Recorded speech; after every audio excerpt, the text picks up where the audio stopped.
સ્વાધ્યાયમાં શ્રી પંચાસ્ત્રિકાયની ટીકા દેશનાચાર્ય કૃત ગાથા 165 ફરમાવે છે કે કોઈ પુરુષ નિર્વિકાર શુદ્ધાત્મ ભાવના સ્વરૂપ પરમ ઉપેક્ષા સંયમમાં સ્થિત રહેવા ઈચ્છે છે,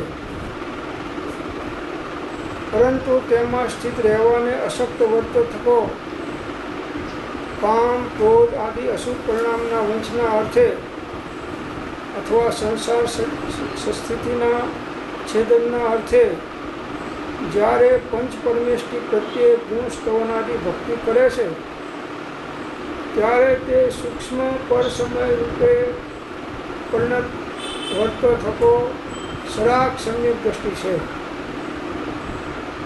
અને જો તે પુરુષ શુદ્ધાત્મ ભાવનામાં સમર્થ હોવા છતાં પણ તેને છોડીને શુભોપયોગથી જ મોક્ષ થાય છે એમ એકાંતે માને તો તે સ્થૂળ પર સમયરૂપ પરિણામ વડે અજ્ઞાની મિથ્યા દ્રષ્ટિ થાય છે. સરસ વાત આચાર્ય ભગવાને ટીકામાં કહી છે 50 કે કોઈ પુરુષ નિર્વિકાર શુદ્ધાત્મ ભાવના સ્વરૂપ પરમ ઉપેક્ષા સંયમમાં સ્થિત રહેવા ઈચ્છે છે. શુદ્ધ આત્માના ધ્યાનમાં સંયમની અંદરમાં ઇન્દ્રિય સંયમ, પ્રાણી સંયમ, આત્મ સંયમમાં સ્થિત રહેવા ઈચ્છે છે. ભાવના છે એની કે અમારી આત્માની અંદરમાં મારો ઉપયોગ હું સ્થિર કરું,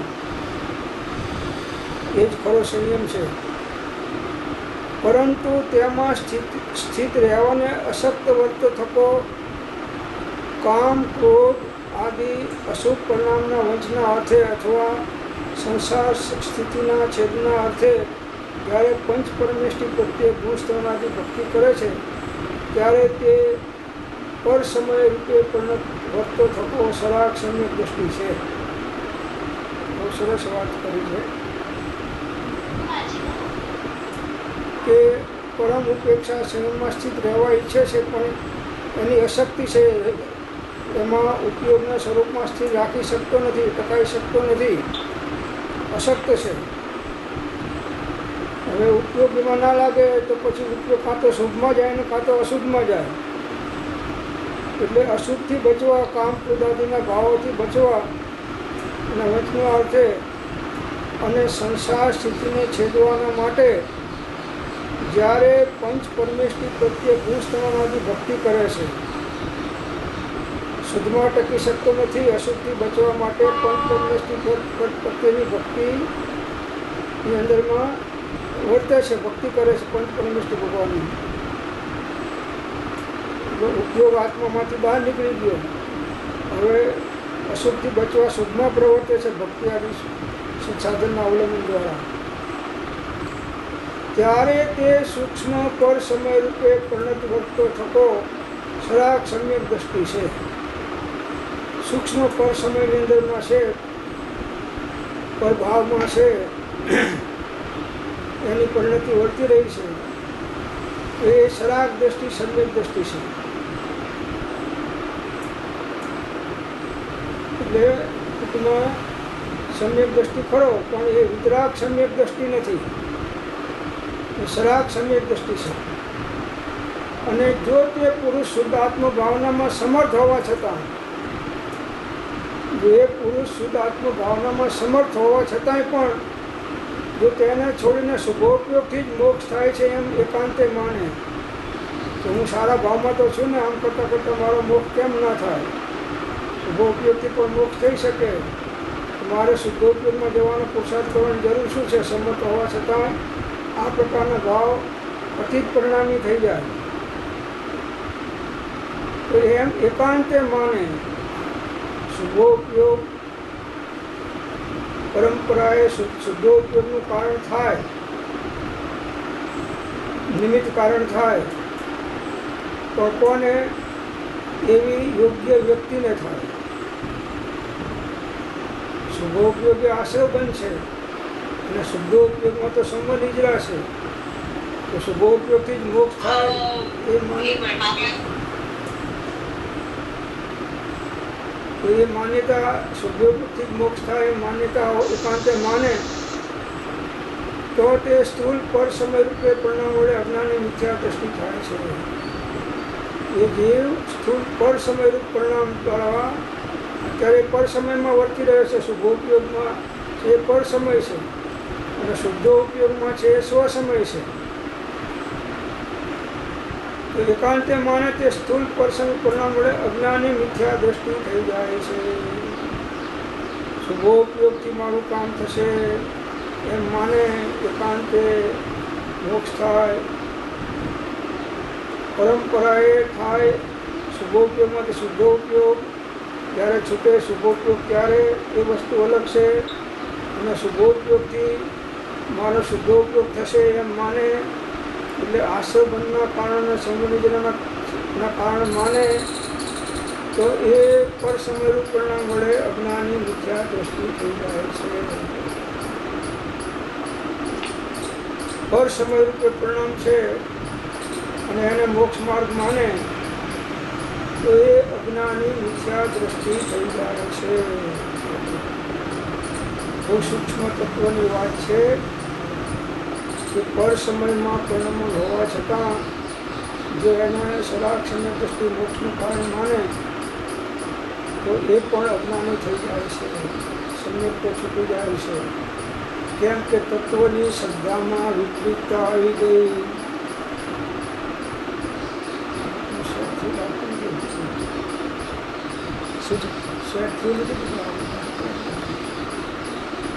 તમે દેખાવ છો, તમે એમાં દેખાવ છો.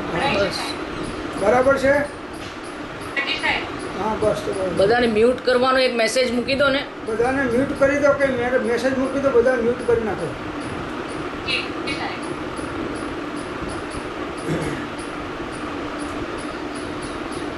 એ વાત હવે બીજી આગળ કહેશે. સમયસાર પર ટીકામાં ગાથા 103. જગતમાં જે કોઈ જેવડી વસ્તુ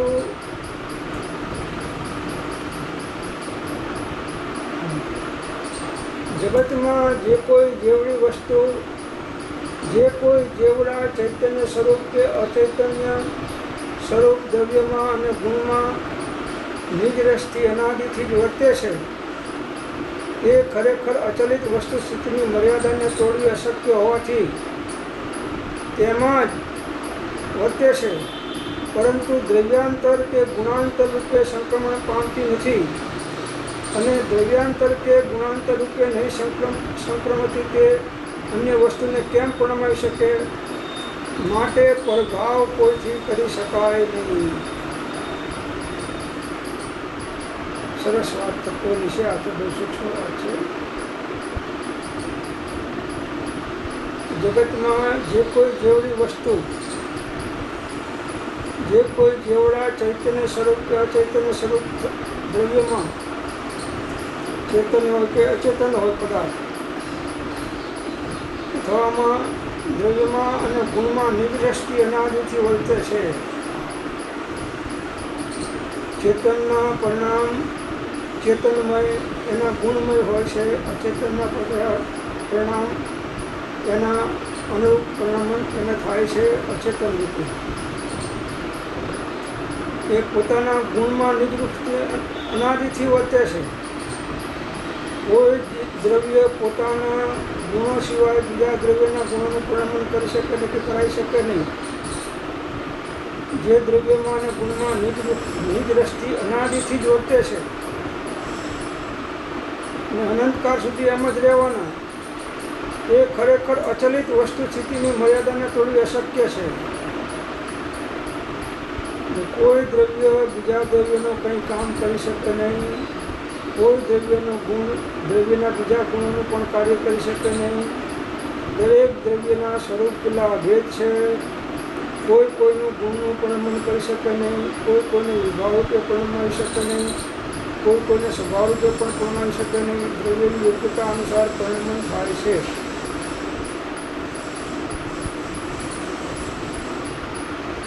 કોઈ દ્રવ્ય આથી પોતાને છોડીને બીજા દ્રવ્યનું કાર્ય કર્યું હોય એવું કોઈ તત્વની અંદરમાં વાત આવતી નથી. કોઈ દ્રવ્ય દ્વારા પરદ્રવ્યનું કિંચિત માત્ર કાર્ય થઈ શકે નહીં. આ અચલિત વસ્તુ સ્થિતિની મર્યાદા છે. આ ત્રણેય કાળમાં આ સ્થિતિ ફરે નહીં. કોઈ દ્રવ્ય બીજા દ્રવ્યનું કોઈ કાર્ય કરી દે, બીજા દ્રવ્યનું પરિણામ કરી દે, કે બીજા દ્રવ્યના અંદરમાં સ્પર્શ થઈ જાય, એવું વસ્તુનું સ્વરૂપ નથી. અચલિત વસ્તુનું નામ છે. એ સિદ્ધાંત છે એટલે સિદ્ધાંતને તોડવો અશક્ય છે.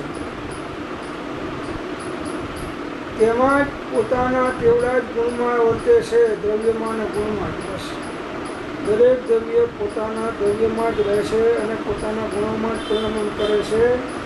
કોઈ દ્રવ્ય બીજા દ્રવ્યના ગુણોમાં પરિણમન કરી શકતું નથી કે બીજા દ્રવ્યનું દ્રવ્યાંતર પણ કરી શકતું નથી. પરંતુ દ્રવ્યાંતર કે ગુણાંતર રૂપે સંક્રમણ પામતી નથી. દ્રવ્ય દ્રવ્યાંતર થઈને બીજા દ્રવ્ય રૂપે થઈ જાય કે ગુણ ગુણાંતર રૂપે થઈને બીજા ગુણ રૂપે થઈ જાય, સંક્રમણ થઈ જાય. તો જ્ઞાન ગુણ છે, જ્ઞાન ગુણ રૂપે જ રહેવાનો આત્માનો અને એ રૂપે જ પરિણમન કરવાનું. જ્ઞાન ગુણ ગુણાંતર થઈ અને બીજા અન્ય ગુણ રૂપે થઈ શકે નહીં. એ કે દ્રવ્યનું પણ દ્રવ્યાંતર થઈ શકે નહીં. એ વસ્તુની સ્થિતિ સૈદ્ધાંતિક છે. અને દ્રવ્યાંતર કે ગુણાંતર રૂપે નહીં સંક્રમતી કે અન્ય વસ્તુને કેમ પ્રણમાવી શકે? જે દ્રવ્યાંતર થતી નથી કે ગુણાંતર રૂપે નહીં સંક્રમણ થતી નથી, એ અન્ય વસ્તુને કેમ પ્રણમાવી શકે? એટલે કોઈ પળનું કંઈ પણ કરી શકે નહીં. દરેક દ્રવ્ય પરદ્રવ્યમાં કરવા માટે અકિંચિત કરશે. નિમિત્ત નૈમિત્તિક સંબંધ છે, કર્તા કર્મ સંબંધ નથી. એમ કહે છે નિમિત્ત નૈમિત્તિક સંબંધને કર્તા કર્મ સંબંધ માનવો કે મેં આ કર્યું. કોઈ દ્રવ્ય પરદ્રવ્યનો કરતા નથી ને ભોગતા નથી, પોતાના જ પરિણામનો કરતા અને ભોગતા છે. વિભાવ પણ કોઈ પરદ્રવ્ય કે કર્મનો ઉદય કરાવી શકતું નથી. તેમાં નિમિત્ત થાય પણ વિભાવ જીવ સ્વયં પોતે કરે છે નિમિત્તાધીન બનીને, પણ નિમિત્ત એને વિભાવ કરાવી શકતો નથી. કોઈ પરદ્રવ્ય બીજાને પ્રણમાવી શકે નહીં, સ્વભાવ રૂપે પણ પ્રણમાવી શકે નહીં અને વિભાવ રૂપે પણ પ્રણમાવી શકે નહીં. પરિણમન કરવું એ દરેક દ્રવ્યનો સ્વભાવ છે. દરેક દ્રવ્ય પરિણમનશીલ છે. જો આટલું તત્વ બેસી જાય તો આપણને ખ્યાલ આવે કે પળનું કંઈ કરી શકતો નથી, તો પળને કરવાના આટલા બધા વિકલ્પ કેમ? નિમિત્ત નિમિત્ત સમજ છે કે મેં આમ કર્યું, મેં આમ કર્યું, મેં આમ કર્યું, મેં આમ કર્યું. પ્રભુ એ વખતે જે વિકલ્પ કર્યા છે આમ કે આત્મા દ્વારા પળનું થયું નથી. કોઈ દ્રવ્ય દ્વારા બીજા પર દ્રવ્યનું કિંચિત માત્ર કાર્ય થઈ શકે નહીં. આ સિદ્ધાંત છે. મેં આને આમ કર્યું, પ્રભાવ પણ કોઈથી કરી શકાય નહીં. નિમિત્ત વગર, નિમિત્તને આધીન થયા વગર પ્રભાવ થઈ શકે નહીં અને નિમિત્ત પ્રભાવ કરાવી શકે નહીં. આ બે વાત તત્વની દ્રષ્ટિથી સમજવા જેવી છે. નિમિત્તને આધીન થયા વગર પ્રભાવ થઈ શકે નહીં અને નિમિત્ત પ્રભાવ કરાવી શકે નહીં. દરેક દ્રવ્યની સ્વતંત્રતા આ લક્ષમાં રહેવી જોઈએ. તો આપણું કોઈ અહિત કે હિત કરી દે એવું વસ્તુનું સ્વરૂપ નથી. કોઈ દ્રવ્ય બીજા દ્રવ્યનું હિત પણ કરી શકે નહીં, અહિત પણ કરી શકે નહીં. દરેકનું હિત અહિત પોતાના કારણે પોતાની અંદરમાં પોતા દ્વારા થાય છે. આ વસ્તુ સ્વરૂપની સ્વતંત્રતા લક્ષમાં આવવી જોઈએ. તો કોઈ પણ બનાવથી આપણને જે આંચકા આવી જાય છે, જે અંદરમાં એના વિશેના વિકલ્પો આવી જાય છે, સારા કે નરસા, એ બધાય બંધ થઈ જશે. તેનું બધું જે દ્રવ્યનું જે સમયે જે પ્રકારે પરિણમન થવાનું છે એમાં ઇન્દ્ર, જિનેન્દ્ર, નરેન્દ્ર પણ ફેરફાર કરી શકતા નથી. હોતા સ્વયં જગત પરિણામ મેં जग का करता क्या काम, दूर हटो पर खुद परिणाम, सहजानंद रहो अभिराम। हूँ स्वतंत्र निश्चय निष्काम, ज्ञाता દ્રષ્ટા આત્મરામ। જગતના તમામ પદાર્થોનું હોતા સ્વયં જગત પરિણામ, છ દ્રવ્યના પરિણામન સમયે સમયે એ દ્રવ્યની તે સમયની યોગ્યતાને અનુરૂપ થયા કરે છે। બીજા એમાં નિમિત્ત છે પણ કરતા નથી બીજા દ્રવ્ય। ચાર દ્રવ્ય તો સ્વભાવ પરિણામી જ છે, ધર્માસ્તિકાય આકાશ અને કાળ। આ તો વિભાવ રૂપે પરિણામ કરતા જ નથી। વિભાવ રૂપે પરિણામ બેનું થાય છે, એક જીવનું અને એક પરમાણુના સ્કંદોનું। હવે પરમાણુ વિભાવ રૂપે પરિણામે તો એને કંઈ દુઃખ કે સુખ કે લાભ કે નુકસાન છે નહીં, તો જડ છે। હવે એક ચેતન છે એ પ્રભાવ રૂપે પરિણમે છે, તો એને આશ્રય બને એના નિમિત્તથી થાય છે અને એને સંસારમાં પરિભ્રમણ કરવું પડે છે અને અનેક પ્રકારના સુખ દુઃખો બહારનું ભોગવવા પડે છે। તો આ તત્વ એને સમજાઈ જાય તો આને આમ કેમ કર્યું ને આને આમ કેમ ના કર્યું, બધા વિકલ્પ ઓટોમેટિક મટી જાય। જેની જે યોગ્યતા છે એ પ્રમાણે એ કાર્ય કરવાનું, એનું એ પ્રકારે પરિણમન થવાનું। એમાં કોઈ ગમે એટલા એને રોકવા જાય તો રોકી શકાય નહીં, ફેરવવા જાય તો ફેરવી શકે નહીં। જેમ બનવાનું છે એમ જ બનવાનું છે। જગતમાં જે કંઈ બનાવો બને છે એ બધા કર્મ સિદ્ધાંતને અનુરૂપ બને છે। એટલે જ્ઞાનીઓ ગમે તેવા ઉદયોને નિમિત્તોને કાર્યો જગતમાં થતા હોય તો એની અંદરમાં હરખ શોક કરતા નથી। એ સમજે છે કે દ્રવ્યની યોગ્યતા છે એ પ્રમાણે કાર્ય અનુ થવાનું છે, પરિણામ થવાનું છે। પર સાથેનું પદાર્થને પણ નીકળી જાય એનું નામ ત્યાગ છે। પર સાથેનો પદાર્થતા નીકળી જાય એનું નામ ત્યાગ છે। એ પદાર્થતા સ્વદ્રવ્યનું અંદરમાં જ્યારે નિર્ણય થાય અનુભવાત્મક રીતે, ત્યારે એને ખ્યાલ આવે કે દરેક પર બીજા પર માટે અકિંચિત કરશે। દરેક પરદ્રવ્ય બીજા પરદ્રવ્ય માટે અકિંચિત કરશે, કંઈ કોઈનું કંઈ કરી શકતો નથી। આવી વસ્તુ સ્વરૂપની સ્વતંત્રતાને લક્ષ્યમાં રાખો તો રાગ ભાવ નહીં થાય, દ્વેષ ભાવ નહીં થાય, મોહ ભાવ નહીં થાય। બસ મોક્ષની બાજુ જીતી જવાય છે। સાચું જ્ઞાન હશે તો આચરણ પણ સાચું થશે, પુરુષાર્થ પણ સાચો થશે અને એને અનુરૂપ કાર્ય પણ સાચું થશે। પ્રભાવ કોઈથી કરી શકાય નહીં અને પદનું કોઈ કાર્ય પણ બીજા પદ દ્વારા થઈ શકે નહીં। એ દ્રવ્યની યોગ્યતા અનુસાર જ એનું કાર્ય અને પરિણામ થાય છે। આટલું બેસી જાય તો બીજા દ્રવ્યની અંદરમાં દખલ કરવાની આપણી વૃત્તિ છે બધી બંધ થઈ જાય। તો આને આમ ફેરવી નાખવું, આને આમ કરાય તો આને આમ કરાય તો, આમ ઊંધા વર્તે છે તેને સીધા વર્તાય તો, બધા જેમ છે એમ બરાબર છે। ભાવ રાખવો ને વ્યવહારથી જે થતા હોય, બાકી અંદરમાં સમજવાનું સિદ્ધાંત તત્વ।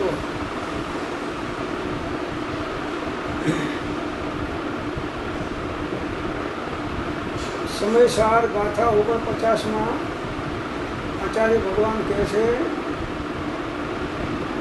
કે હે ભવ્ય,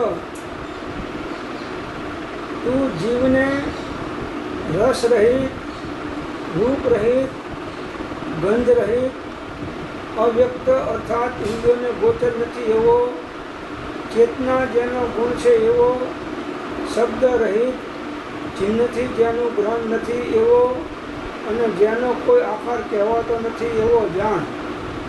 સમયસાર ગાથા 49માં કહે છે કે આવો જીવ છે એને તું જાણ। કોને કહે છે? હે ભવ્ય, જે આત્માનો સ્વીકાર કરે છે બધા ભવ્ય છે। એ ભવ્ય કોઈ નિકટ ભવ્ય છે, કોઈ દૂરાતીદૂર ભવ્ય છે, પણ બધા ભવ્ય તો છે મોટા ભાગના જીવો. તું જીવને એટલે આત્માને કેવો છે તો કે આત્મા કોઈ રસ રૂપે નથી. ખાટો તીખો ગળ્યો કડવો એવો રસ જીવમાં નથી. રસ રહિત છે આત્મા, રૂપ રહિત. આત્મા અરૂપી છે, એનું કોઈ રૂપ નથી. કાળો ધોળો લાલ પીળો કોઈ એમાં રૂપ નથી. આત્માની અંદર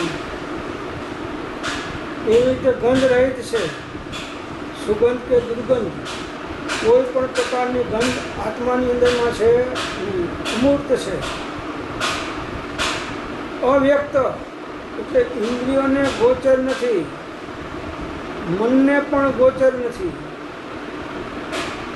કોઈ દ્વારા ગોચર નથી. માત્ર સ્વ સંવેદન દ્વારા જ ગોચર થાય છે. આપણે ઇન્દ્રિયો દેહને જાણે, દેહને જાણે ને ઇન્દ્રિય પ્રાણ આત્માની સત્તા વડે તે પ્રવર્તે જાણ. તો ઇન્દ્રિયો જ્યારે અનુભવ થાય છે ત્યારે ઇન્દ્રિયોના વિકલ્પો પણ બંધ થઈ જાય છે. મન ઇન્દ્રિયોમાંથી ખેંચી જાય છે અને બધેથી ખેંચી જાય છે. અને દ્રવ્ય મન છે એ ભાવ મન રૂપે પરિણમી અને આત્માની અંદરમાં સ્થિર થઈ જાય છે સ્વસંવેદનની અંદરમાં. એટલે આત્મા રસ રૂપે નથી, રૂપ રૂપે નથી, ગંધ રહિત છે, અવ્યક્ત છે અને ઇન્દ્રિયના ગોચર નથી એવો આત્મા છે. એવો ચેતના જેનો ગુણ છે એવો શબ્દ રહિત, ચિહ્નથી જેનું ગ્રહણ નથી, શબ્દ રહિત છે અને કોઈ ચિહ્ન દ્વારા એનું ગ્રહણ નથી, એનું કોઈ ચિહ્ન નથી. માત્ર આત્મા અનુભવ ગોચર છે. ગમે એટલા હજારો શાસ્ત્રો આત્મા ઉપર લખો તો પણ અનુભવ લેખનમાં આવી શકતો નથી. સ્વસંવેદનની વસ્તુ છે.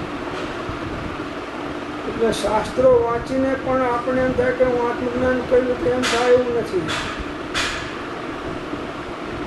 શાસ્ત્રોને પણ જ્યારે શાસ્ત્રોમાંથી ઉપયોગ છૂટે અને એ ઉપયોગ આત્મામાં સ્થિર થાય ત્યારે આત્માની પ્રાપ્તિ થાય છે.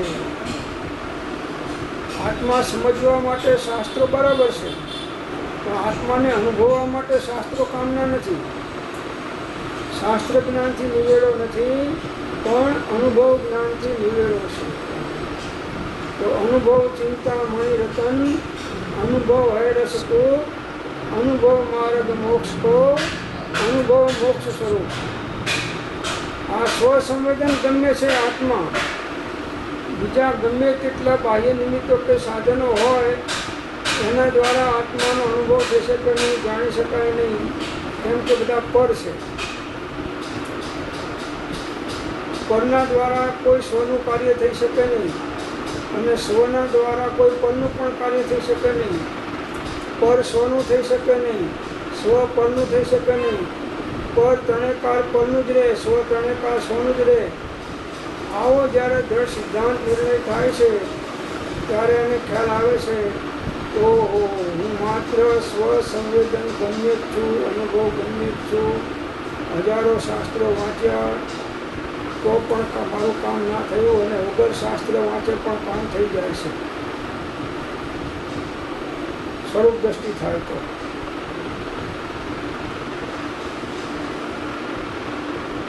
એનો ચેતના ગુણ જેનો છે એવો આત્મા શુદ્ધ ચૈતન્ય સ્વરૂપી છે. ભાષ્યુ નિજ સ્વરૂપ તે શુદ્ધ ચેતના રૂપ અજર અમર અવિનાશીને દેહાતીત સ્વરૂપ. આવો આત્મા છે. પણ દેહાત્મ બુદ્ધિ હોવાના કારણે દેહના દુઃખે આપણે દુઃખી થઈ જઈએ છીએ અને દેહના સુખે આપણે સુખી થઈએ છીએ. ડૉક્ટર સાહેબ એક ઇન્જેક્શન મારે અને આપણો રોગ જતો એટલે આપણે ડૉક્ટરને ભગવાન તરીકે માનીએ છીએ. તો ડૉક્ટરથી રોગ નથી ગયો કે દવાથી રોગ નથી ગયો, રોગનું આયુષ પતી ગયું એટલે રોગ ગયો છે. એમાં આ બધા નિમિત્ત થયા છે. એ નિમિત્તને તમે ઉપકારી માનો છો પણ તમારા જ્ઞાનને ઉપકારી માનો કે સાચી ખતવણી કરે.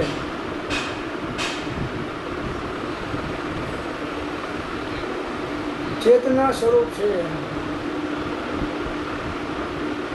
એ કોઈ શબ્દથી આત્મા જણાવી શકાતો નથી. ભગવાનની દિવ્ય ધ્વનિ સાક્ષાત સાંભળો. કેટલીય વાર આપણે સાંભળી આવ્યા છીએ, કોઈ આપણું કામ થયું નથી. સાંભળવાનો નિષેધ નથી, પણ સાંભળી અને સમ્યક પુરુષાર્થ કરો તો કામ થાય.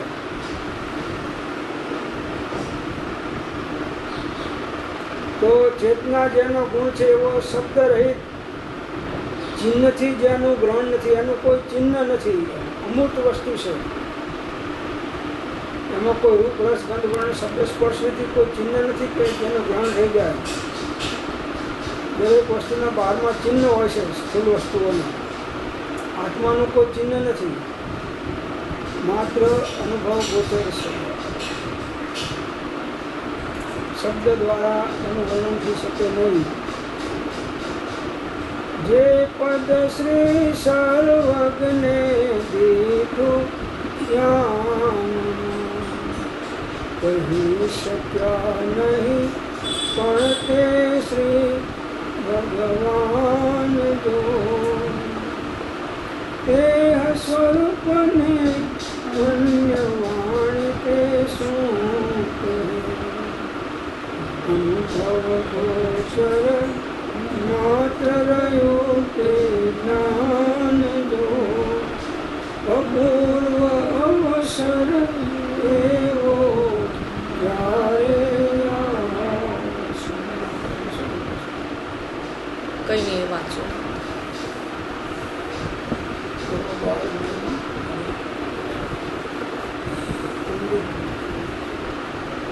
हिमाचल के पंडित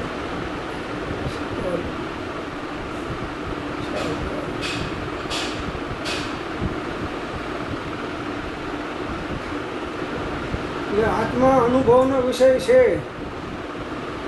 એને આપણે શબ્દોમાં ખેંચી દઈએ છીએ કે બાહ્ય લક્ષણમાં ખેંચી દઈએ છીએ, એટલે આત્માના સ્વસંવેદનથી આપણે દૂર રહ્યા છીએ.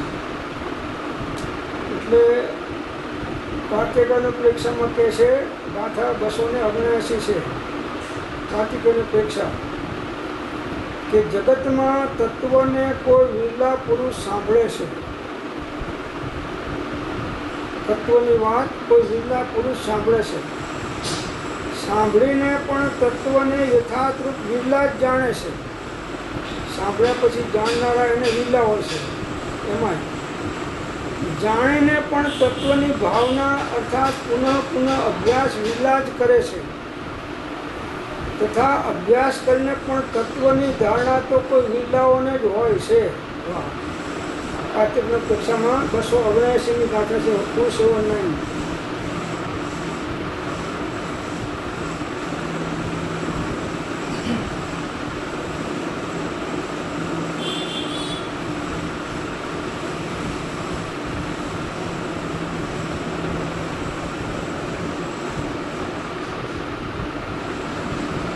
જગતમાં તત્વને કોઈ વિરલા પુરુષ સાંભળે છે.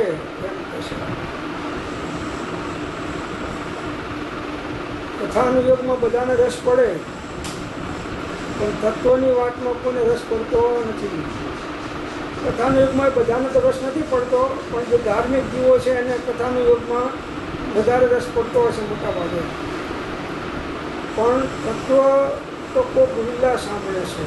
નવ તત્વની વાત, આત્મતત્વની વાત એ કોઈ વિરલા પુરુષો સાંભળનારા છે.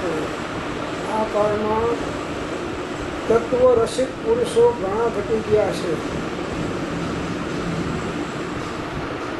વિરલા, લાખોમાં કોઈ. સાંભળવાની વાત છે. આ તો હજી આગળની વાત તો હજી હવે આવશે. સાંભળવાની રુચિ થવી, તત્વની વાત સાંભળવાની. તત્પ્રતિપીતિ ચિત્તેન એન વાર્તાપિ સુતા નિશ્ચિતમ સ ભવેત ભવ્યો ભાવિ નિર્વાણ ભાજનમ. જે તત્વની વાત રસપૂર્વક પણ ભવ્ય આત્માઓ સાંભળે છે એ ભવિષ્યમાં મુક્તિનું ભાજન થાય છે, નિર્વાણનું પાત્ર બને છે. સાંભળનાર પણ એ સાંભળતા સાંભળતા એને અંદરમાં તત્વનો અંદરમાં નિર્ણય થાય છે. હે જ્ઞેય ઉપાદેયનો એને વિવેક આવે છે અને હેને ત્યાગી જ્ઞેયને જાણી અને ઉપાદેયની આરાધના કરનાર જીવ વિરલા હોય છે એમ કહે છે. લીલા સાંભળે તત્વને, લીલા જાણે કોઈ. સાંભળીને પણ તત્વને યથાર્થરૂપ લીલા જ જાણે છે. સાંભળનારા હોય 100, એમાંથી સાચું જાણનારા, અનુભવાત્મક જાણનારા માંડ 2 નીકળે. સાંભળવાવાળા 100 હોય એમાંથી 2 માંડ નીકળે. સાંભળીને પણ તત્વને યથાર્થરૂપ લીલા જ જાણે છે.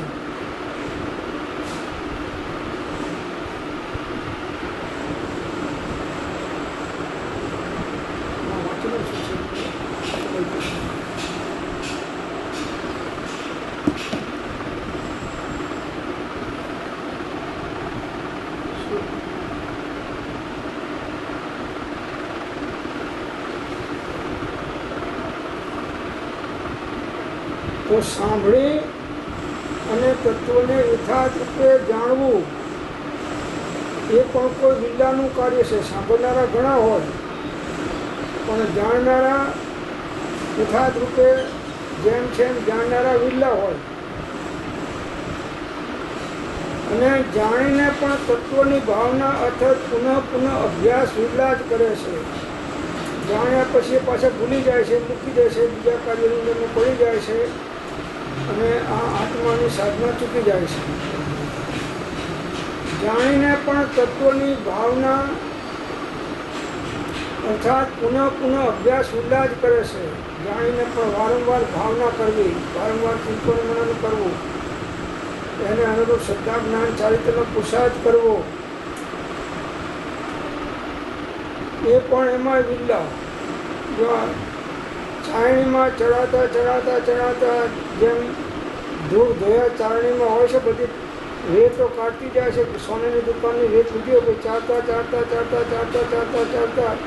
પહેલાં મોટા કાંકરા નીકળી જાય છે, પછી નાના કાંકરા નીકળી જાય છે, પછી ઝીણી રેત હોય એ નીકળી જાય છે અને સોનાની કણીઓ ઝીણી હોય છે એ રહી જાય છે.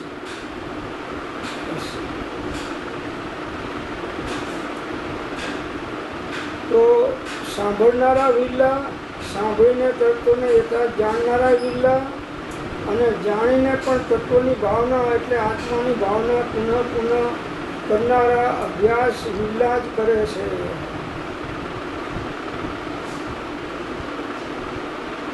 એમાં વિલ્લા લાખો માણસોમાંથી કોક વિલ્લા એવા નીકળી જાય છે કે અભ્યાસ કરીને આત્માનો અનુભવ કરી લે છે.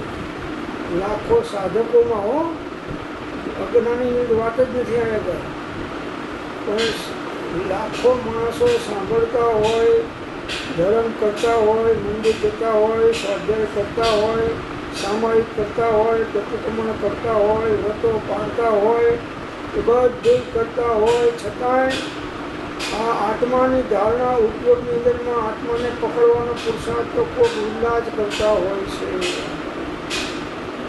કેમ કે એના માટે ડ્રાય સબ્જેક્ટ થઈ જાય છે, અઘરું લાગે છે એટલે મૂકી દેશે. એમ અઘરું કરીને આપણે અનાધિકાળથી મૂકી દીધું છે આત્માનો અનુભવનું કાર્ય. અને અનુભવ વગર મોક્ષ માર્ગમાં પ્રવેશ નથી સાચો.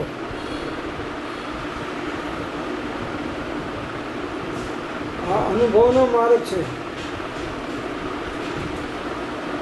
અને અનુભવમાં સ્વસંવેદન હોય છે અને સ્વસંવેદનમાં નિર્વિકલ્પણે ઉપયોગમાં સ્વરૂપનો આશ્રય હોય છે.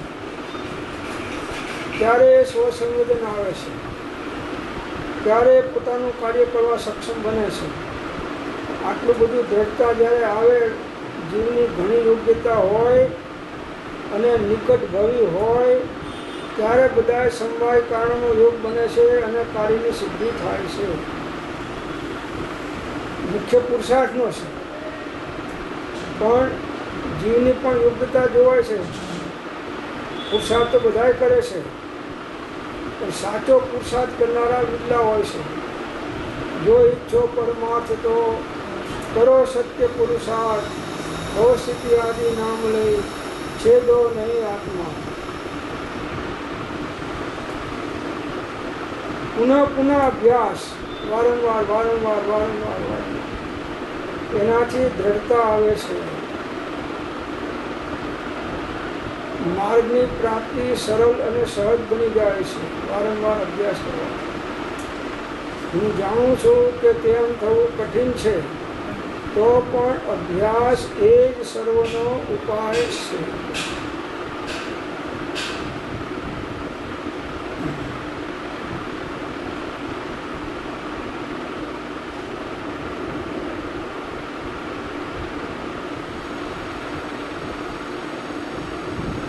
તો વિરલા તત્વને જાણીને પણ તત્વની ભાવના એટલે પુનઃ પુનઃ અભ્યાસ વિરલા જ કરે છે, તથા અભ્યાસ કરીને પણ તત્વની ધારણા તો વિરલાઓને જ હોય છે. અભ્યાસ કરનારાઓમાં પણ તત્વની ધારણા, આત્માની અનુભવ સહિતની ધારણા, એમાં વિરલા જીવો હોય છે. એટલે શાસ્ત્રમાં મૂક્યું છે તત્વજ્ઞાન તરંગીણીમાં કે આ કાળમાં આવા અનુભવવાળા પુરુષો માન એકાદ બે હોય તો હોય, નહીં તો ના પણ હોય એવી સ્થિતિ છે. જો 400-500 વર્ષ પહેલાંની વાત છે, અને અત્યારે ચારે બાજુ ધર્મના એટલી બધું મોસમ વધી ગઈ છે કે જ્યાં જવો ત્યાં ભીડ એટલી બધી છે કે એન્ટ્રી મળતી નથી. કૃપાળુએ લખ્યું છે કે મૂળ માર્ગથી લોકો લાખો બહુ દૂર છે.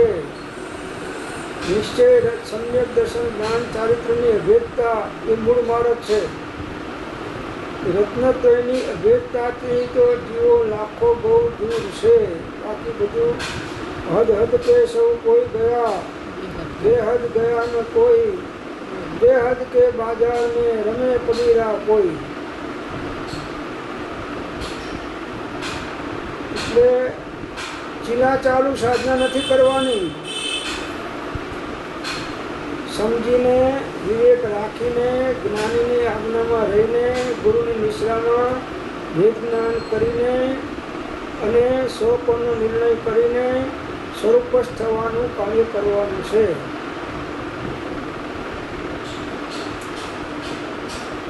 એના નામે આપણે કેટલી દોડા દોડ કરીએ છીએ ચારે બાજુ.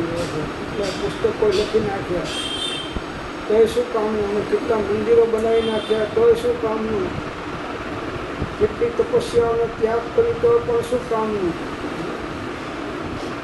એકડા વગરના મીડાની કોઈ વેલ્યુ નથી. એમ સમ્યક દર્શન આત્માના અનુભવ સિવાયની કોઈ સાધનાની મોક્ષ માર્ગમાં વેલ્યુ નથી, એમ દરેક જ્ઞાનીઓ કહે છે. અભ્યાસ કરીને પણ તત્વની ધારણા તો વિરલાઓને જ હોય છે. અભ્યાસ કરનારા ઘણા હોય છે.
એક લઈ લઈએ છીએ પદ.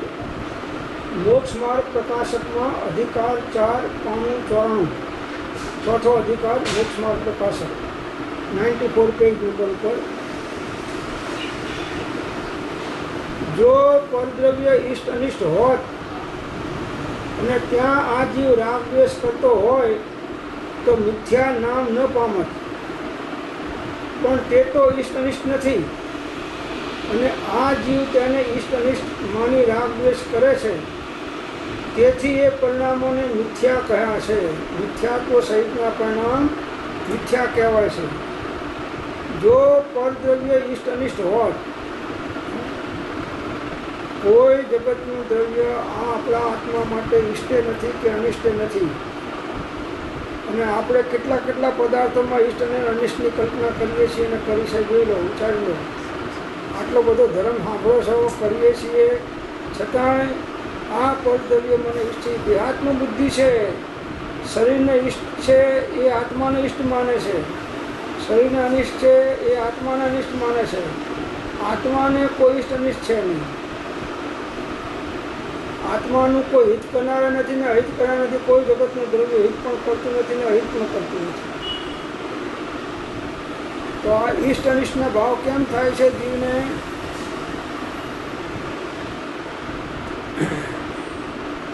અજ્ઞાનતાના કારણે. પરમાં અહમ મમત્વ બુદ્ધિ થાય એ પણ અજ્ઞાનનું કારણ છે.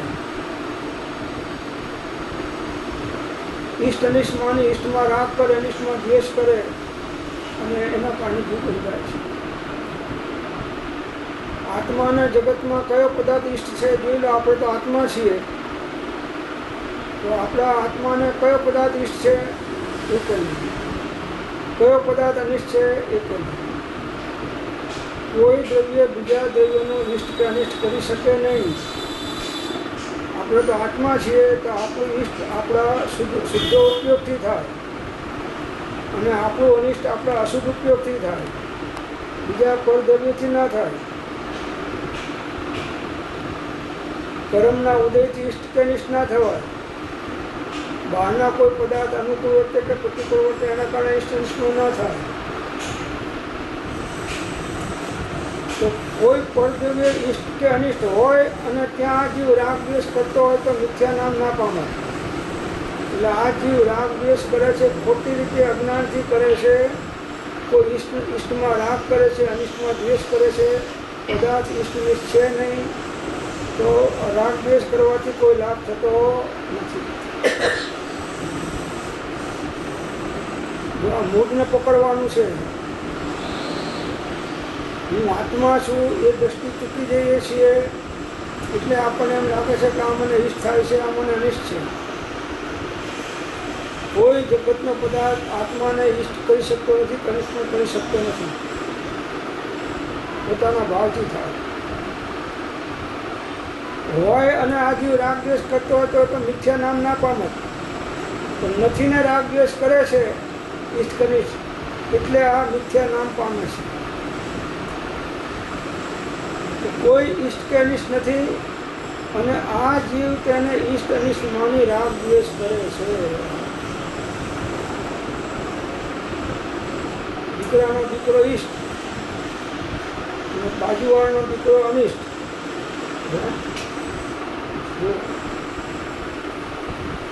કોઈ પણ પદાર્થમાં ઇષ્ટ અનિષ્ટ બુદ્ધિ કરી તો સમજવું કે આપણે તત્વની દ્રષ્ટિમાં વિપરીતતા લાયા છીએ.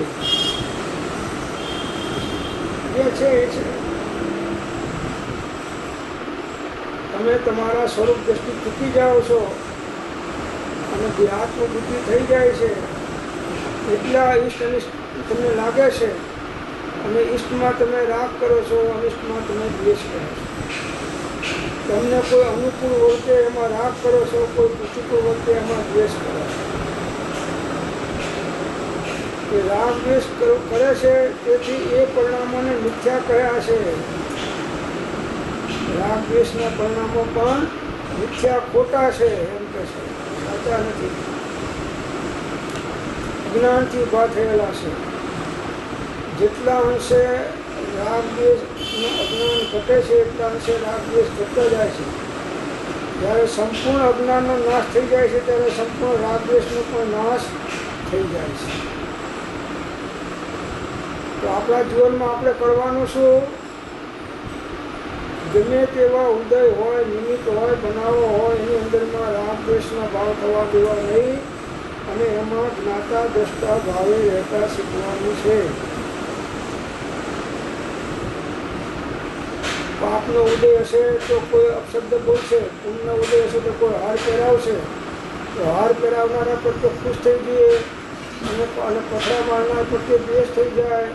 એ બતાવે છે કે પરદૈવમાં તમે ઈષ્ટનિષ્ઠ બુદ્ધિ કરી છે. ઉદય અનુસાર નિમિત્તો રહેવાનું અને જ્ઞાન હશે તો જ્ઞાતા દ્રષ્ટા ભાવે રહેશો અને જ્ઞાન નહીં હોય તો ઈષ્ટનિષ્ઠ બુદ્ધિ તમે રાગ દ્વેષ કરશો. સંક્ષેપની અંદરમાં તત્વો કહ્યું છે. તો રાગ ને રીસા ડોય ખવીસા એક મુકા દિશા જબ તુક ઉनको नाश करेगा करेसा तब तुम जग का ईशा. રાગ દ્વેષને તોડવા હોય તમારે રાગ દ્વેષ કાઢવા છે એમ નહીં નીકળે. સાચું તત્વ સમજશો કે કોઈ જીવ કે કોઈ પદાર્થ મારા આત્માને, હું તો આત્મા છું અને મારા આત્માને ઈષ્ટે નથી કે અનિષ્ટ. આત્મદ્રષ્ટિ જ્યારે ચૂકી જઈએ છીએ, ભૂલી જઈએ છીએ અને દેહાત્મ બુદ્ધિ થઈ જાય છે ત્યારે આ ઈષ્ટનિષ્ઠ ભાવ આવે છે. એટલે આ તો ઘણો અભ્યાસ, પુરુષાર્થ અને જાગૃતિ હોય ત્યારે આ કાર્ય બની શકે છે. ભલે તમે અત્યારે માની લો કે કોઈ જ્યારે પાસે કંઈક બનાવ બને એટલે ત્યારે તરત ઈષ્ટનિષ્ઠ બુદ્ધિ આવી જાય છે. હું આત્મા છું એ દ્રષ્ટિ ચૂકી જાઉં છું એટલે આવી જવાનું, સીધી વાત છે. એટલે વારંવાર હું જાણું છું કે તેમ થવું કઠિન છે તો પણ અભ્યાસ એક સર્વનો ઉપાય છે. તો આ પ્રમાણે આપણે અહીં સુધી વિચાર કર્યો. આગળની વાત પછી આપણે આપણે સમય વિચારશું. ઓમ શાંતિ શાંતિ. જીનવાણી